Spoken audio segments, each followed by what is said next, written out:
Well, it's finally here, the opening day of the Missouri bow season, and I can't wait to get in the stand. But I should have known that shooting, let alone seeing a deer on public land the first day, would have been too easy. Well, guys, it's a little after 9 a.m. and perfect morning, but just nothing moving through. Last week, those does were coming through between 8 and 9.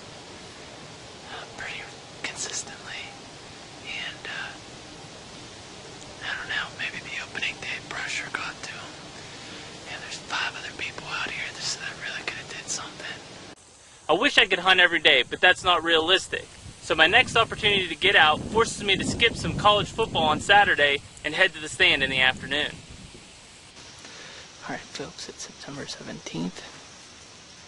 It's only about 2:45. We got a real cloudy, overcast day. It actually just rained a good bit. And this weak front's coming through. Cool weather. Probably only going to be high as 60, 62 today.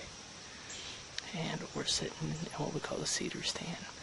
We set up a camera here about 3 or 4 days ago. And basically it's in between this big hardwood draw. It meets up with a soybean field. And yeah, it is public land, state-owned land.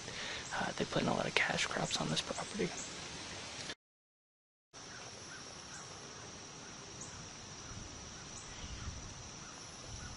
Well, finally at 4:30 I see my first deer of the season. And even though it's a fawn at 60 yards, it gets my adrenaline flowing. We just had the first deer of the season come through. Looked like there was 2 of them. I could tell that one was a fawn. I think the other one was the mama doe. They crossed about 60 yards, so I could barely get the fawn on tape. I didn't even see the big doe until the fawn ran over to her. So it just hit 4:30 p.m. So unless those deer got bumped, this could be a really good night. Well, it's the last hour of the hunt, the magic hour, when at any time a deer could be right on top of you. Sure enough, I look up, here comes 2 big nannies.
shot her anyways. There's a couple different things that I have to take into consideration hunting public land here in Missouri. I have a bow tag which allows me to shoot 2 deer of either sex. If I shoot a doe on this property where I'm at, I can't use my bonus license, which means I've got to tag it with an either sex tag, so essentially I lose a buck tag.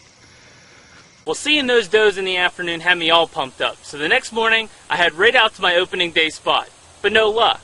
Before I leave, I go to my Bushnell Trophy Cam and pull the card, and man am I surprised. There's deer all over the stand right before the season, including 2 shooter bucks.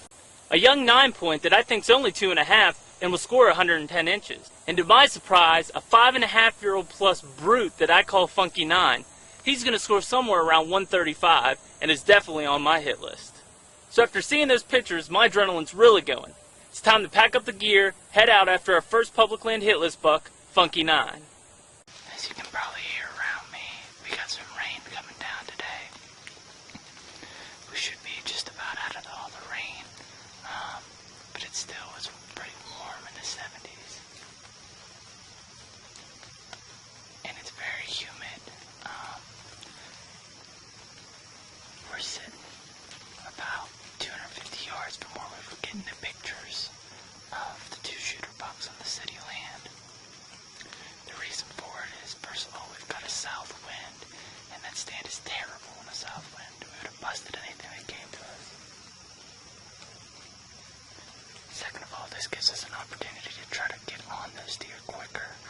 There's some big trails running this ridge line that drops down into a creek. We've got some big oaks here and then a big high grass field, so it is essentially it's a pinch point here between this ridge and the field. So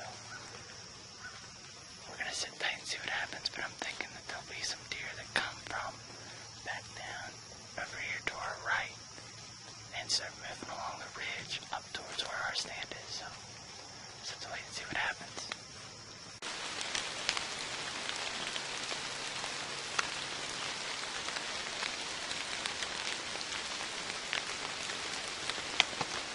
Well, I didn't have to wait in the rain too long. I look up and see a deer moving through the cedars. I notice it's a nice buck, and not just any nice buck.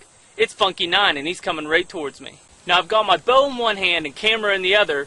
It's game on.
monster underneath my stand. Oh God, he didn't take the trails.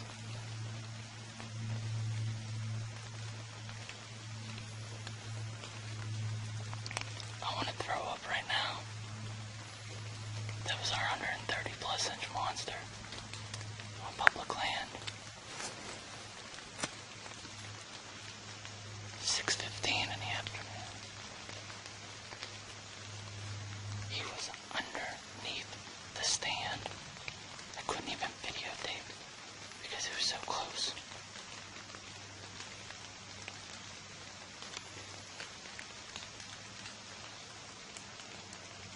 Definitely a mature 5.5-year-old buck, not down my mind.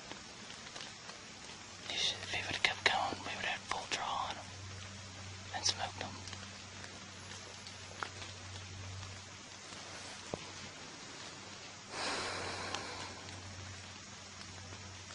Now why that buck didn't take those trails, you got me. But when he got to the spot where my gear was on the ground, he took off like a rocket, and the Bushnell Trophy Cam captured him leaving the scene. He didn't get to be a mature buck by being dumb. And for some reason on that afternoon, he thought that no crazy redneck would be out in a thunderstorm. Well, he's never met me before. And I can guarantee this isn't the last time we see him. Next time, I'm going to introduce him to my friend, Mr. Muzzy.